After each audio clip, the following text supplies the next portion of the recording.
قرآن کریم میں ایک مقام ایسا آتا ہے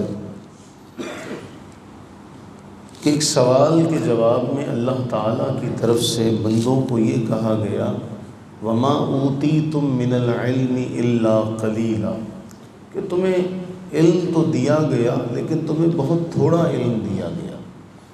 پھر ایک اور مقام پہ اللہ تعالیٰ ارشاد فرماتے ہیں يَعْلَمُونَ ظَاهِرًا مِّنَ الْحَيَاةِ الدُّنْيَا، کہ یہ لوگ دنیا کی ظاہری زندگی کا علم رکھتے ہیں۔ حقیقت یہ ہے کہ ہمارا علم سطحی ہے، ہم بہت سی ظاہر چیزوں کو بھی نہیں جانتے،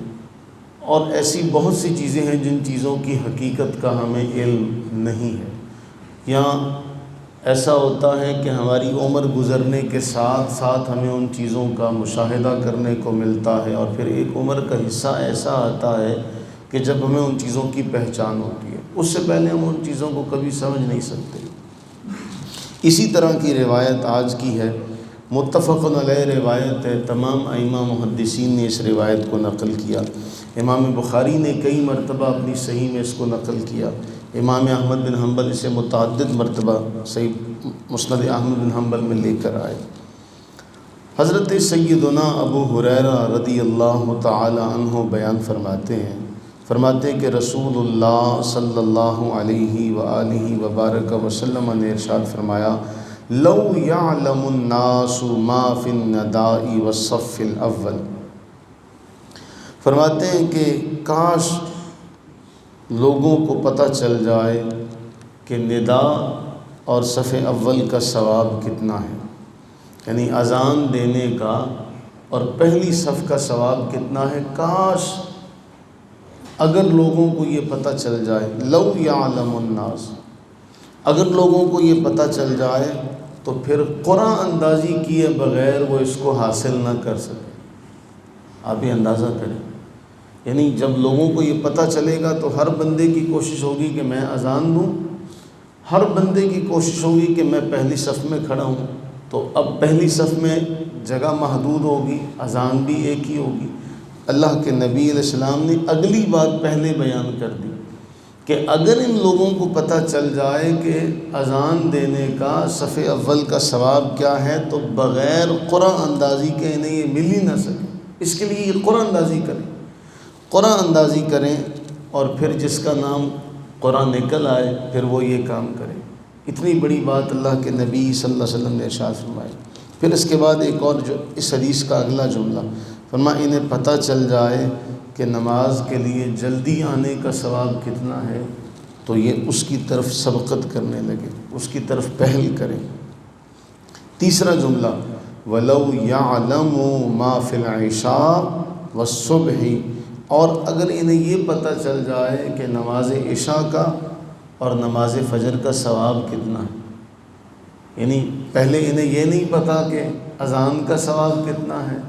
انہیں یہ نہیں پتہ صف اول کا ثواب کتنا ہے، انہیں جلدی آنے کے ثواب کا نہیں پتہ۔ تیسری بات کہ انہیں نماز عشاء کا اور نماز فجر کا نہیں پتہ۔ اگر انہیں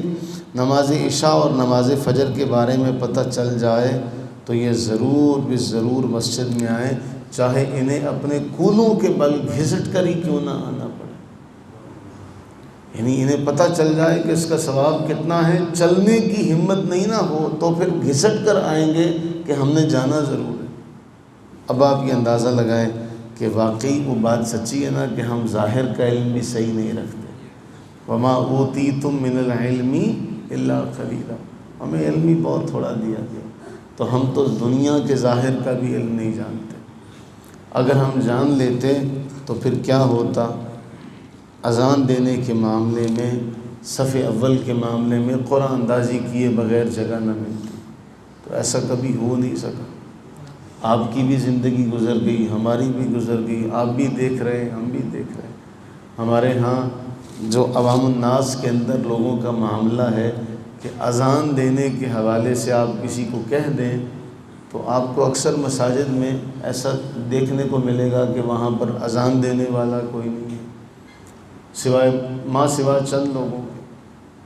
صف اول کی قرآن اندازی کا معاملہ کیا کہ ہماری اکثر مساجد میں صف اول بھی پوری نہیں ہوتی، چہ جائے کہ قرآن اندازی کی جائے، اللہ سے یہ دعا کریں کہ اللہ تعالیٰ نبی صلی اللہ علیہ وسلم کے ان فرمودات اور اس جیسے جو فرمودات ہیں اللہ تعالیٰ ان پر ہمیں عمل کی توفیق عطا فرمائے۔ ہمارے پاس سوائے اس کے کچھ نہیں ہوگا کہ کل جب بارگاہ رب العزت میں حاضری ہو تو پتہ چلے کہ جی انہوں نے تو یہ فرمایا تھا کہ اس کے لیے لوگ قرآن اندازی کریں، اور قرآن اندازی کیے بغیر لوگوں کو جگہ نہ ملے، تو تم کس قدر بے حس تھے، کس قدر پیچھے لوگ تھے۔ ایک اور مسئلہ بھی اس سے معلوم ہوا کہ جہاں